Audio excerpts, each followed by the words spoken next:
Are we on? Are we on? Are we on? Are we on? Welcome to Basketball Heads Live. I am your host, Glenn Poole Harding.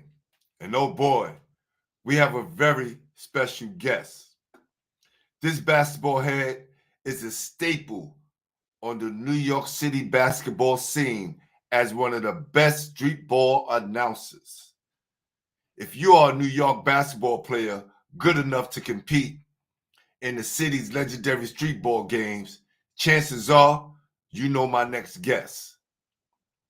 More importantly, this basketball head has taken great delight in describing at full sonic boom your funny haircut, your missed free throws, and that woman in the stands wearing that red dress.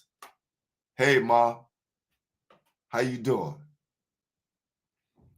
This basketball head has long provided the one-man soundtrack for elite street ball tournaments, a non-stop riff that features as much stand-up comedy as color commentary. He has watched countless New York ballers compete, and he has his own way of giving you his off-the-wall nicknames for all of them. For example, Al the Housewife's Pal, or Built Ford Tough, as he called our last guest, Coach Eugene Gino Lawrence. While most guys' style is to be on the court with all the action, like my guy Ross Slime from Zone 6, the voice of the city at Mike Lowry at Rucker Park, Fly Ty at Gersh, and Cha-Ching at Dykeman, each having their own unique style and bringing a different kind of flavor. But this basketball head prefers to be seated at the scorer's table at a half court, where he got the best seat in the house. His voice is charismatic and distinct. No one else sounds like this basketball head. He creates his own style of entertaining the electric atmosphere with some classic phrases like, "Don't get in the car, we're not going to Vegas." Or what about "Adios mio," which means "my God." What also makes this basketball head different is that he was invited by the New York Times to call LeBron James' first comeback game for Cleveland at the Mecca, Madison Square Garden, in his own imitable style, offering a playground perspective on the biggest show in sports. Now that's legendary. To go on from street ball to the NBA, like Rafa Skip to my Lou Austin, we now have to acknowledge his legendary status because there's so much to be said about his career. Like starting out as 98.7 Kiss Cards traveling team announcer, then calling for a Ray Diaz tournament. What about King Dome for Honcho in Harlem? Nike World Basketball Festival. What about Smart Ball Classic for Russell Schuler? Nike Tournament of Champions. And can't forget, he has been the main announcer for Pro City for 20 years. So, without further ado, help me welcome to the show, New York City legend, Big Brawley Chisholm. Y'all ready?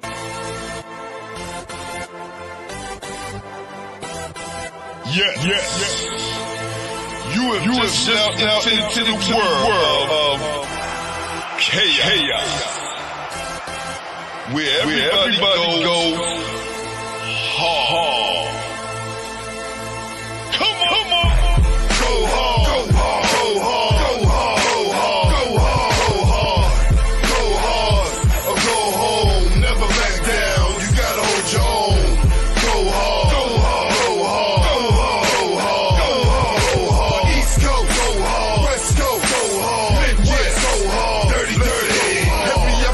Everybody get online, buy your tickets, cause the game about to start.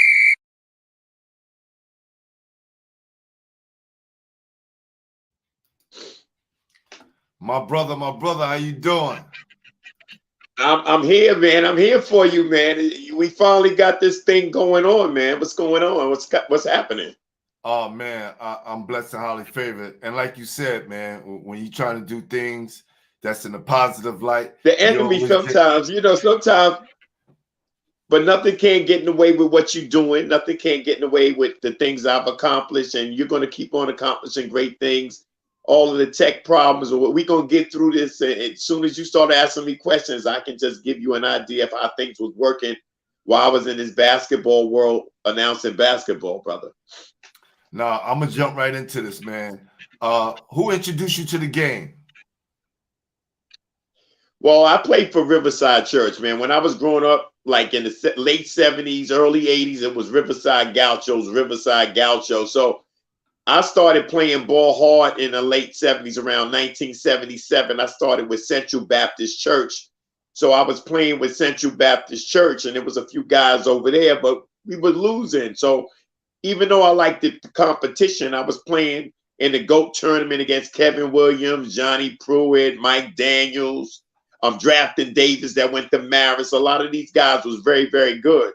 Like a lot of guys was good when we played the GOAT tournament on 112th Street between 8th and 7th. But the next year, I tried out for Riverside Church. Went to Citywide with Alex Hooper, Ed Watts. And once I started, Johnny Pruitt was on that team. So I was playing with Johnny Pruitt, Ed Watts, Alex Hooper in the winter. But then after we took Citywide winter in Brandeis, I played in Cape Towers with Mike Moses, Steve Burt, Bill Sadler, Dee Powell, Gary Springer. And we was playing against the Animal. That was when we played, and we won against the Animal, Julius Pettigrew, Duck. It was guys like that playing. But by that Cape Towers experience with Ronnie Green, rest in peace, and Amazing Gumby, that inspired me to want to be on a microphone. So we're gonna get there. After a few years passing, Hold on for a sec, because you speeding past this thing, right? Listen, the process and the transition that you make, we're gonna get into all that. But you just named some amazing guys that you played with that are like staples of the New York City basketball scene, which was crazy. I want to ask you a question. You mentioned a very specific year, 1977. What were you doing when the blackout happened? I went straight home. I was actually hooping like right up on 108th Street in my old junior high school court. They had courts out at Booker T. Washington. And we saw like the lights went out. But what I did after that in 1977, when the lights went out then, I lived right down the hill from my junior high school. I made sure to go straight home, but then after that, it was still kind of daylight. You know, in summertime, it doesn't get dark till later. Right. So about 2 hours later, we was there about 6 o'clock. It was still like light. But around 2 hours later, when it got like 8 o'clock, it was like, everything was going on. Everybody turned into a thief. You know what I'm saying? Yes, I remember. You know when that. stuff is happening. What happens is people who wouldn't have normally done something and grabbed something and ran was going in some places, grabbing something, snatching and grabbing, man. There was a lot of snatching and grabbing and stereo, going in a electronic stores, stealing whole stereo consoles. You remember back in the day, they had the big square wood console stereo sets with it was crazy. But I made sure, my father was like my father was a disciplinarian, man. So I couldn't be out there doing the damn thing anyway. So he was a good man, worked for the transit. I went straight home and chilled, and it was like lights out for about 2 days, almost a day and a half or something. The lights didn't come back on that year till like day and a half, man. But it was crazy that night. Yeah, it was crazy times. Yeah, it was man, something crazy else. times. And you speaking about that those stereo equipment and speakers, that kind of birthed hip hop to where it needed to be, because that provided the soundtrack for our summers, right? With the park jams and the DJs coming outside, right? Well, the boom, that all became like an emerging thing. Like the music changed a little bit. Well, I know Donald D and B Fat. So Donald D, Tango and Cash, Al Cash is a good friend of mine before Ball. So he knows I'm the only one that knows him when he was like a DJ with Donald D and B Fats and Mike G and them, Sapphire Crew. Rest in peace, my main man, Greg Marius. They was all in doing stuff. You know what I'm saying? But I knew Al Cash when I was doing the hustle. He was DJing and we was partying, doing the hustle, and then the music changed. The next week, it started becoming like they was mixing beats. And it became, they was like some of the innovators of when the music changed from playing a whole record to when that record and mixing another record in. It was mixing to like cutting and scratching and playing just the break part of the record. So, 123rd Street, PAL, Drew Hamilton, that's where they was from. So we was going to parties up there. Jagazy's, Joe Grant's, you know what I'm saying? Third Planet. I was going to places like that. And I knew older guys that was going to some of the other clubs at that time. And we was going up to Pete DJ Jones' place up in T Connection, Disco Fever. We was always partying. That thing just emerged at that time with the basketball when I was playing. So we had hip hop and we had ball. That was like some of the golden ages of like street ball, man. Yeah, such a good time. And you're a Harlem guy to the fullest, man. So I definitely want to jump into the Harlem scene.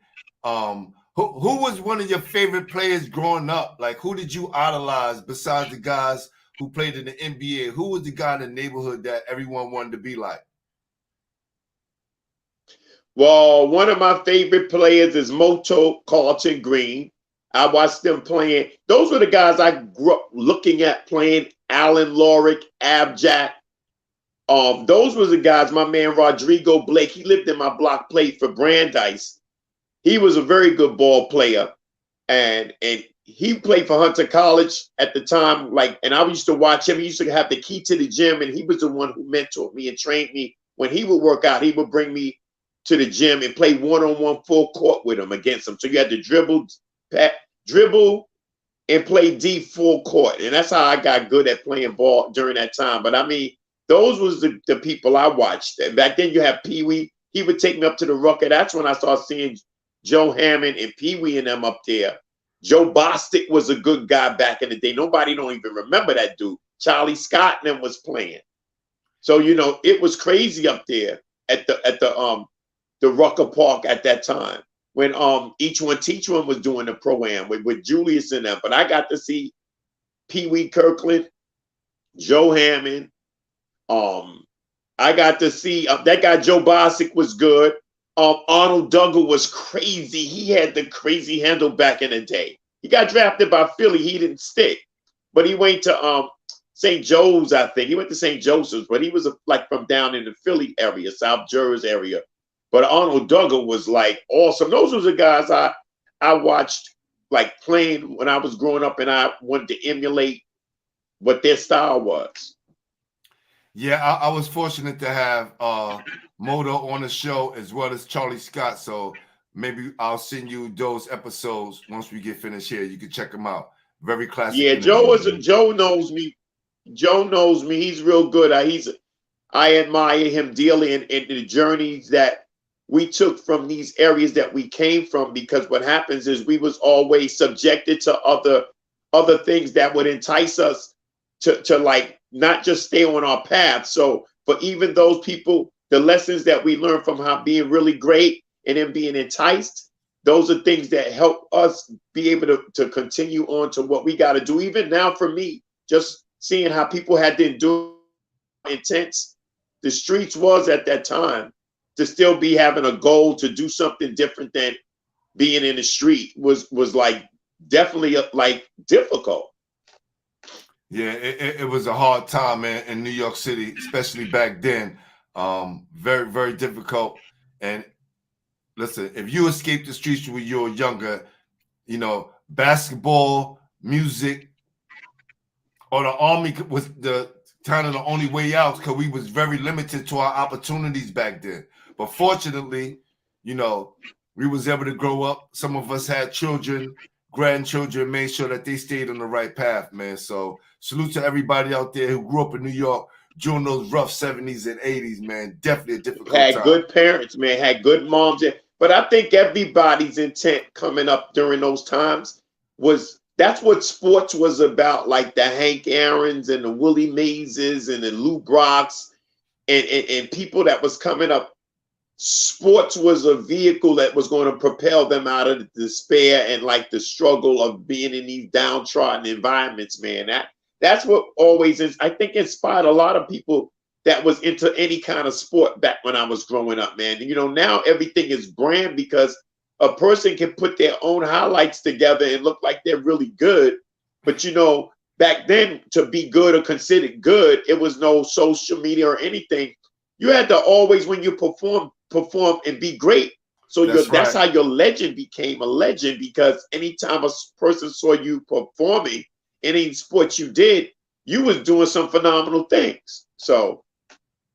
And the greatest social media is word of mouth. I don't care what anybody said. That's the greatest social media, word of mouth, because you know if you were good, people talked about you and your name traveled from here to the Bronx, to Brooklyn, and all 5 boroughs and beyond.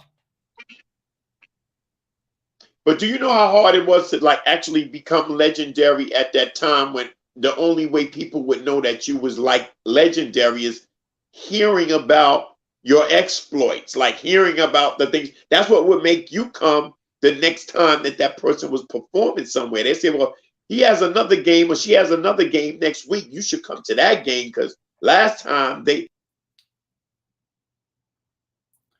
got bumped out. He's coming right back in. So be patient, people. I got you.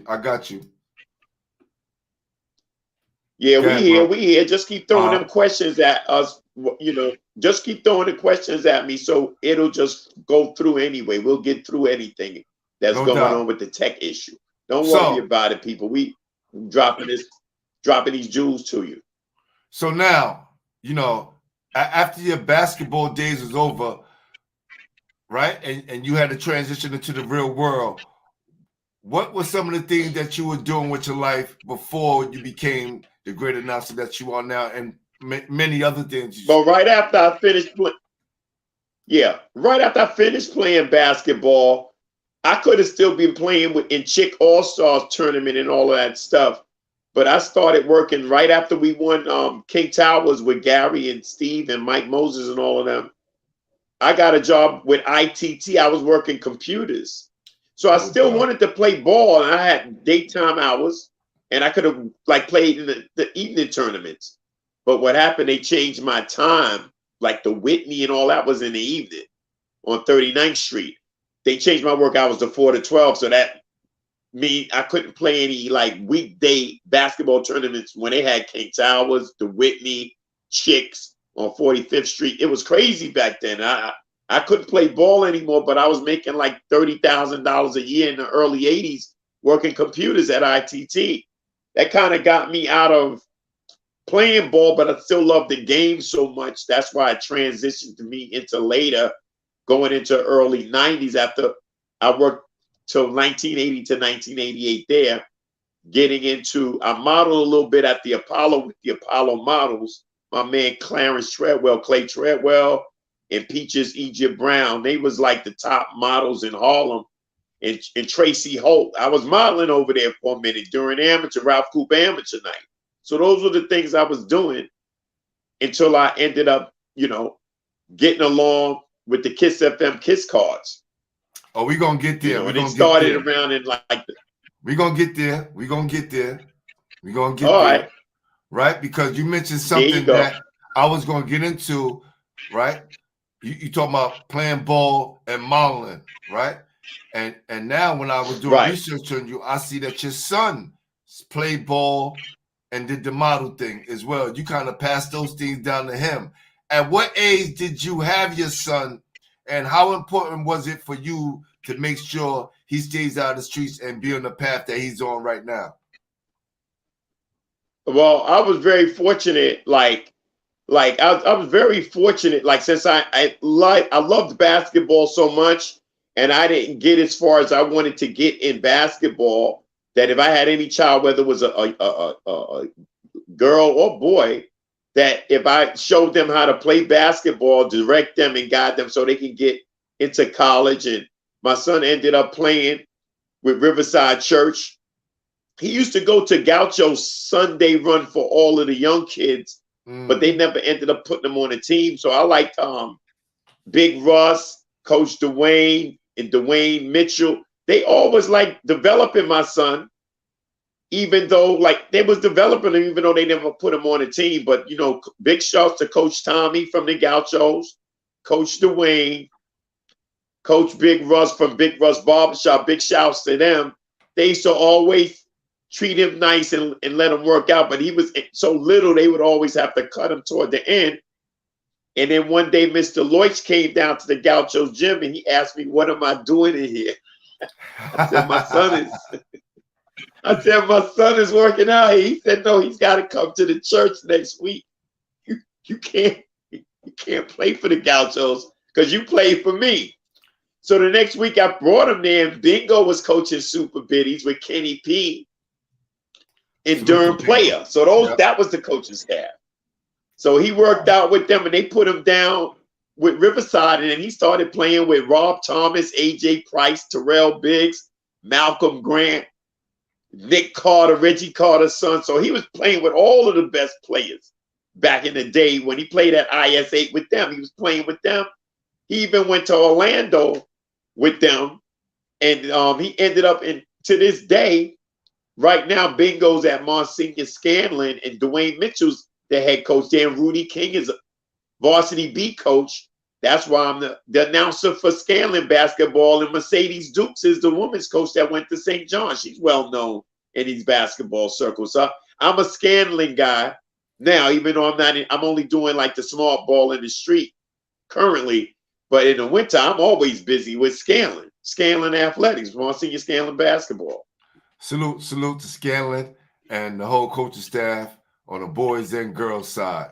Definitely want to get those head coaches on, as well as Bingo. So that's gonna make it well worth it. Because I talked to the Scanlon coach this summer and the summer before that, and we always plan to do it.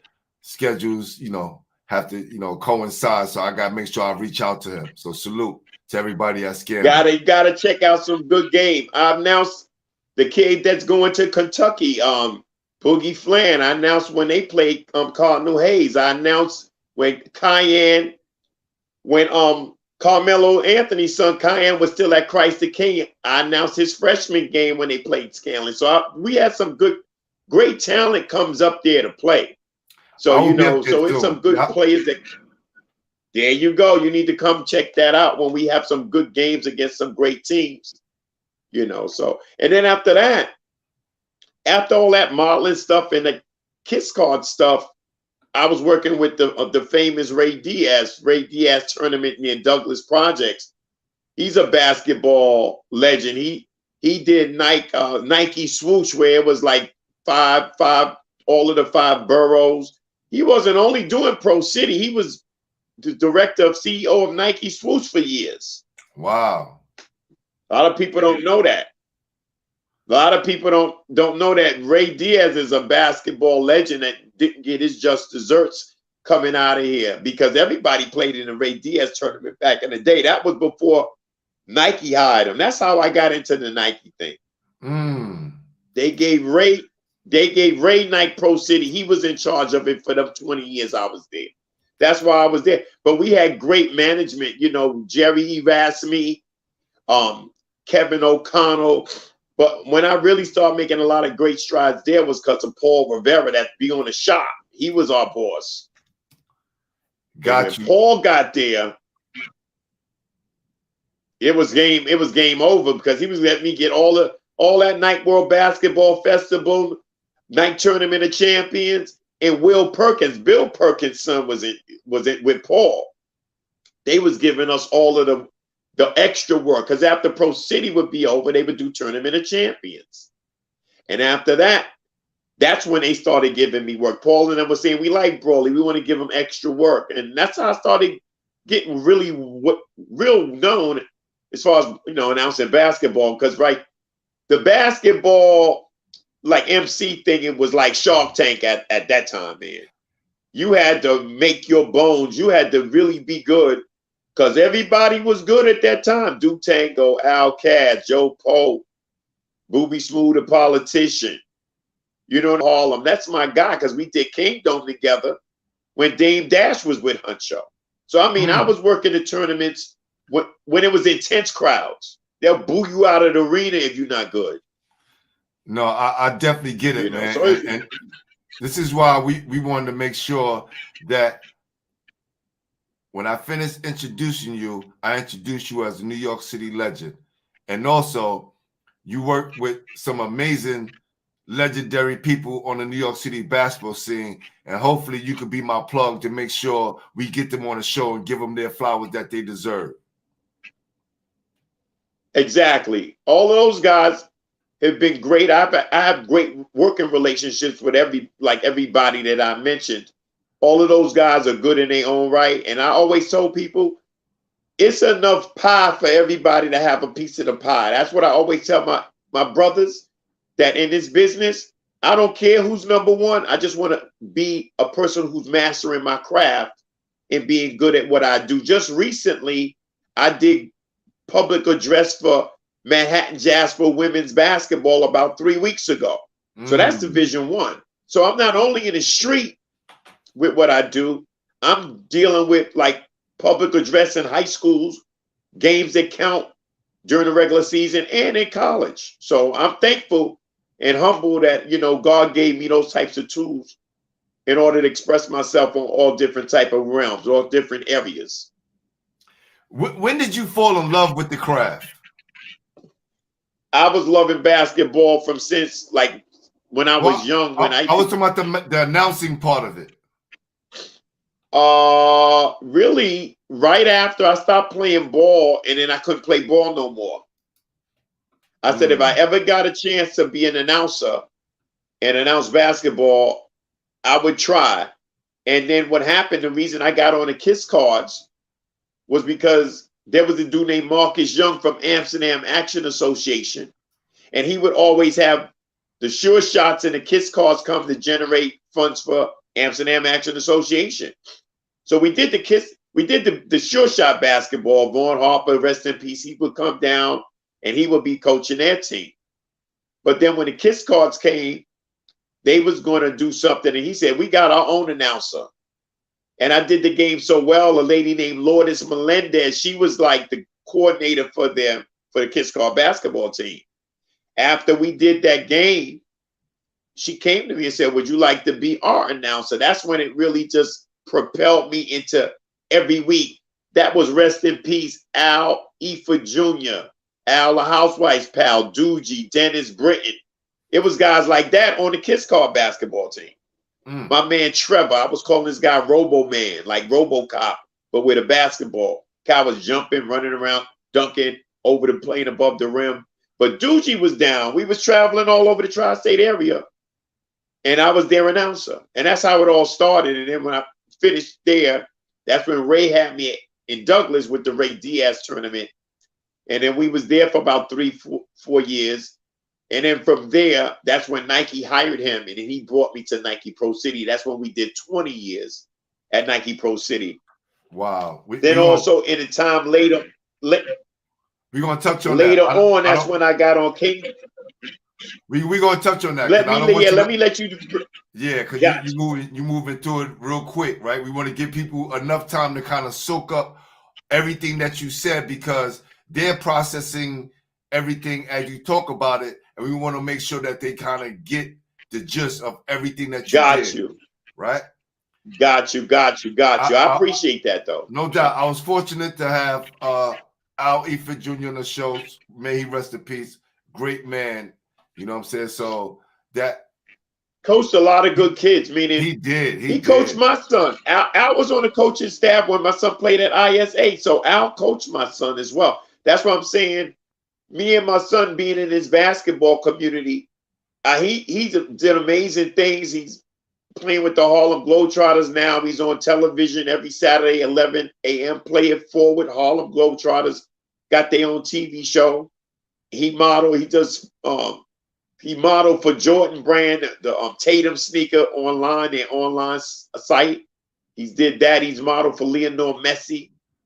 He models for Stacey Adams. So when he's not playing with the Globetrotters, he actually does modeling in like commercials and stuff like that, you know. And we just came from Phoenix. He did the nuptials, and he got, he's tied the knot. So we was out there enjoying that situation. So we want to give him some love for that. Salute, King. Well, you better. Congratulations, King. Congratulations. I spoke to your son earlier, and he wanted to make sure that I tag you and get your Instagram correct. And he said, after I get you, he'll come on the show as well. But he said, man, get my dad first, and we'll take care of everything else later on. So definitely appreciate Cheese Brawley Jr. Sure. Cheese Chisholm. You can talk about, all right. Talk about that to you.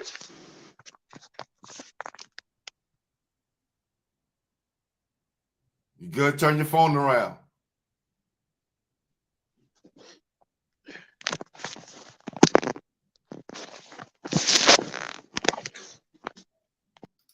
We're going to wait till he get his phone straight. Man, as you can see, my guy has done some amazing work in New York City. He have announced some amazing games. He even played with some amazing talent in New York City. We want to make sure that we get everything correct before we move on. Make sure his phone is working straight. But, he talked about his son who played at Ball State University. He also played for the Harlem Globetrotters, which he plays for right now. So y'all make sure y'all check out Cheese Chisholm.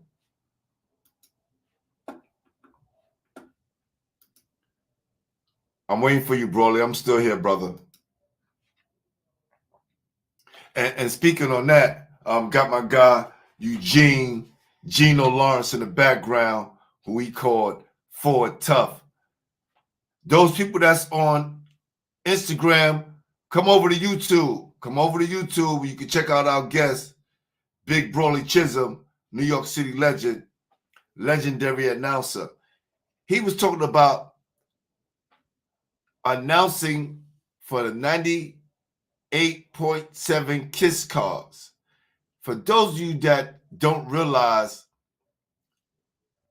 98.7 KISS FM was a disco station, then turned to a hip-hop station, and now it's owned by ESPN. So when you turn on that dial, only thing you hearing is ESPN Sports.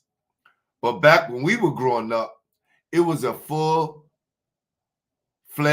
radio station that had a basketball team. You had the KISS cards, and then you had the WBLS short shots, which I had a chance to play for with my guy, Bobbito Garcia.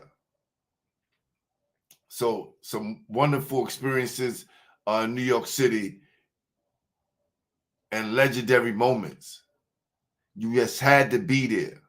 Growing up in New York City was a tough place during the 70s and 80s.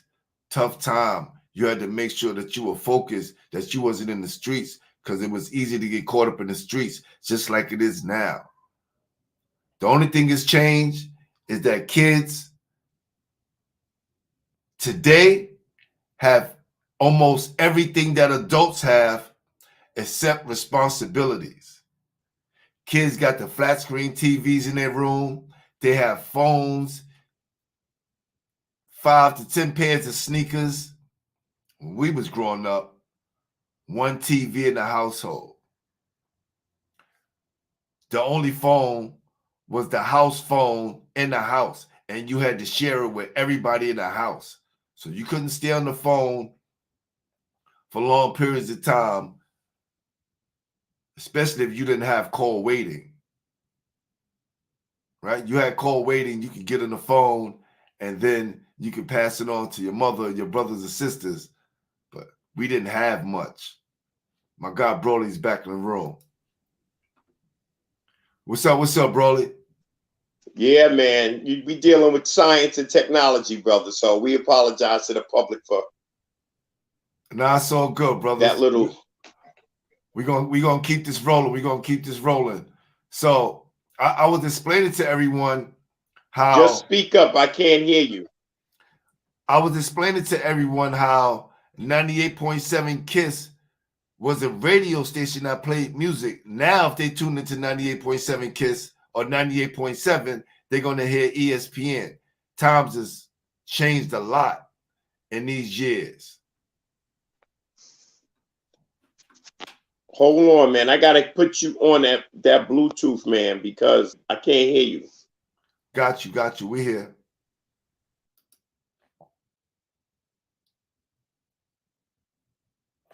So, what up, Bullhead? Salute, King. Appreciate you in the building. As always, my brother Bullhead Buchanan, AV Money is in the building. Everybody that's on Instagram, come over to NYC Basketball History, because we got a lot of history going down tonight. You good? I can hear you now. I can hear you. Good. I'm going to put your name back up on the screen so everybody can see it. Got Big Brawley in the building. So Yeah. let's talk about you working with legends Ray Diaz, Honcho, and Russell Schuler. Let's start off with Ray Diaz. I want you to give me something about each one of these guys that's staples in New York City on the street ball basketball scene. Start off with Ray Diaz.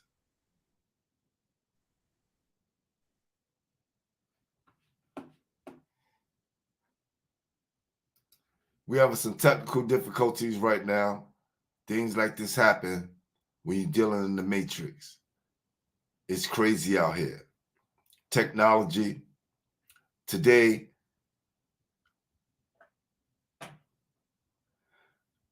I had to attend my football coach's funeral. Say rest in peace to Coach Breeze. Great man, the man who gave me my confidence, the man who was a father figure to so many young men growing up in Brooklyn. May he rest in peace. So, speaking about the technology, today I had to also get my internet fixed because we was running into some technical difficulties during some shows, and I'm glad to say that today I don't see any problems on my end. My guy Brawley is now experiencing technical difficulties on his end, but we're not going to focus too much on that because it's all in the Most High's hands, and we have some great things coming up. Some great shows lined up. Friday, I'll be going live and doing the show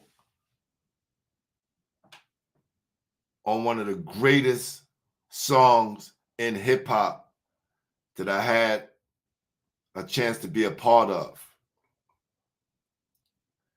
You have to tune in to hear this story. And from what I heard, and from what I saw after speaking to my guy, legendary producer Easy Mo B, he said, make sure you mention this and get this straight because there is some misinformation out there that was put out there about this song that I was a part of. Y'all gonna have to tune in because I have to deal with Tupac and Biggie. Yes, I'm going to explain to you the story of how I had a chance to help one of the greatest songs in hip-hop get done. Y'all do not want to miss this story. And I think Easy Mo B will be tuning in to put the stamp on the story because it's a song that he produced. Don't want to give away too much about what we're going to be talking about, but make sure you tune in Friday, 8 o'clock. Saturday, I will be traveling with the Coney Island Thunder ABA pro basketball team out to Springfield, Massachusetts. Yes, to the Hall of Fame. I've never been to the Hall of Fame in Massachusetts. That's the Naismith Hall of Fame. And I will be traveling with Coney Island Thunder ABA pro basketball team out to Massachusetts on Saturday. And on Sunday, we will be having New York City legend Arnold A-Train Bernard on the show. So tune in. Make sure you locked in. Make sure you share, subscribe, and spread the word. New York City basketball history. No other show like it. When we interview or have conversations, that's what I'll say. Have conversations, because this is not really an interview. This is more like a conversation between New York City greats, legends, coaches, directors, officials, and everybody that have to do with New York City basketball who has been in the show. Salute, salute. All Black, what up? Appreciate you, fam. So make sure you tune in Friday. Well, I'll be dropping some more stories about my life. Some incredible stories that I want to share with everyone. Give you a glimpse into the life of Glenn Poole Harding. I was talking to my guy Moby the other night. I said, my life has been like the Forrest Gump movie. Really. Seriously. All the things that I was able to participate in or be a part of has been truly a blessing. And I don't take anything for granted.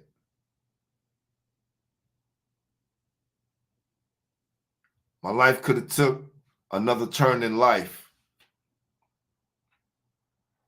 But the Most High, my ancestors was guiding me in the right direction to make sure that I experience these things so I can help the next generation, which I've been doing over the past 25 years. You want to embrace who you are.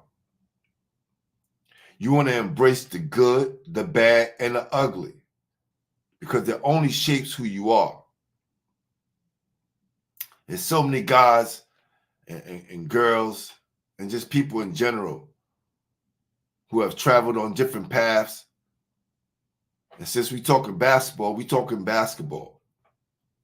There was a time in my life where you couldn't get me to talk about basketball, where I was upset at the game. I was upset at how things turned out for me playing basketball. It wasn't tragic.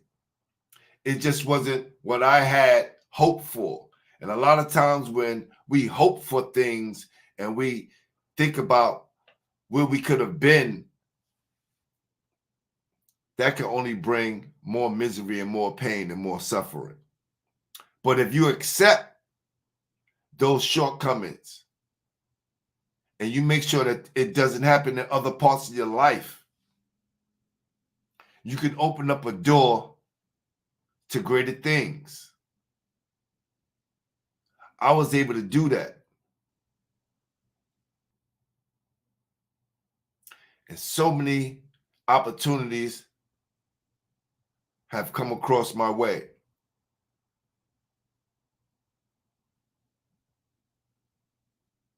Brought me back to basketball.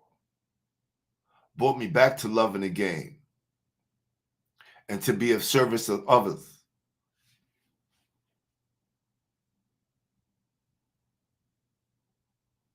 You may get sidetracked,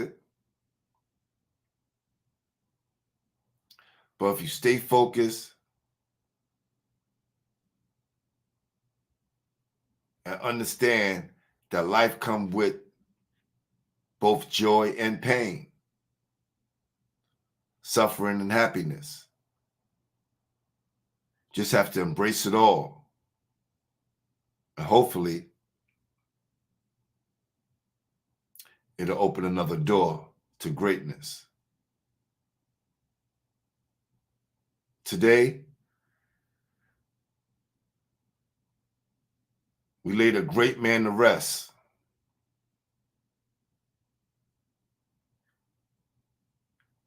And if you could have seen the amount of men that was in this funeral service, it would have blew your mind. And so many more across the country that wasn't able to attend. He touched a lot of souls. Helped thousands of young boys turn into men. If you just do your part,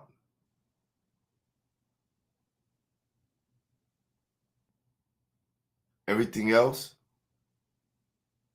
will work itself out. He's not here with us anymore, but he lives inside us all.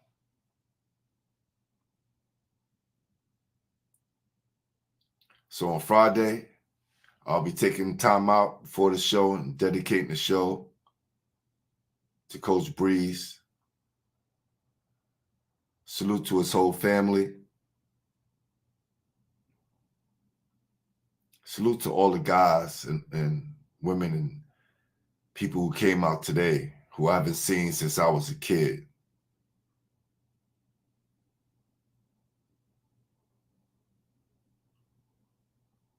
Man, my guy Brawley just hit me and said his phone turned off. It's okay, because we'll come back and we'll do a part 2.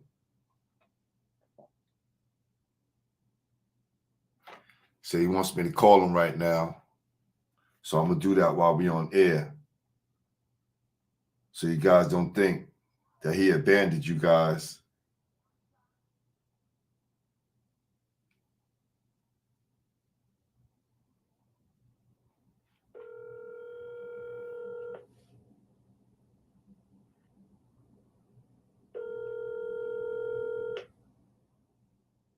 Yeah, what's happening? That's what's going. The Zoom is overheating my phone and just cutting it off, bro. I got you. We'll reschedule for another time, my brother. And then when we do that, then I'll be on like a regular laptop, and then we'll get through the whole thing better. But I hope whatever I did was okay. So at least we understand. I'm sorry it went live and then we didn't get. Nah, it's okay. It's okay, man. Things happen, man. We can't control what happens. Only thing we do is plan for a better time the next time. So if you ask me again, then I'll tell you that I'm in front of a computer and I know that other stuff won't happen, and then hopefully the other stuff won't happen, and we can just get back to the same thing, and we'll be basically talking about the same stuff. And I'm still excited to go over all of those times with you and do whatever, and you continue to do whatever you're doing. And I'm wishing you all the best, and thanks for this opportunity, man. That's what I'm saying. I'm just praying that we can get it done and make it the way we want it to be for the folks. That's right. We'll get it right, brother. I appreciate you. Thank you. And I'll be in contact with you. I'll be in contact with you. We'll make it happen. Later. All right. See what I'm saying, right? This is some of the things that may happen in life. You can't get mad at that. There's no way. I was taught as a young man, don't get mad at things you can't control.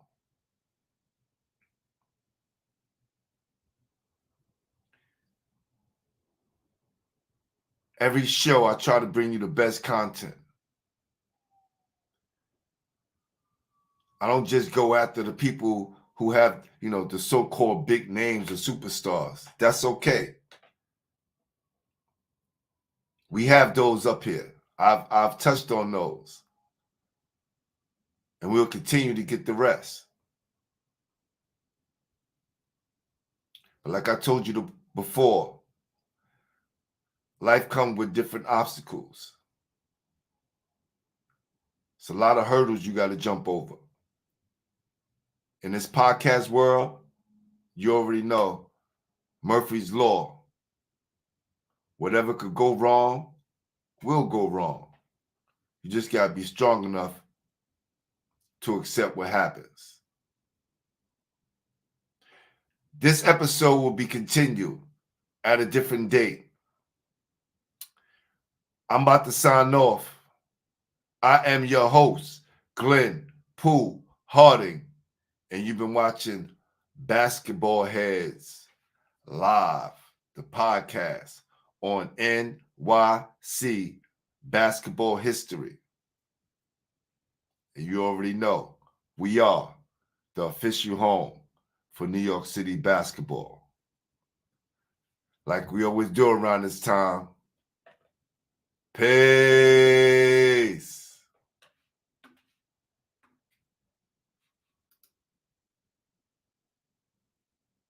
Facts. You already know, my brother. We out.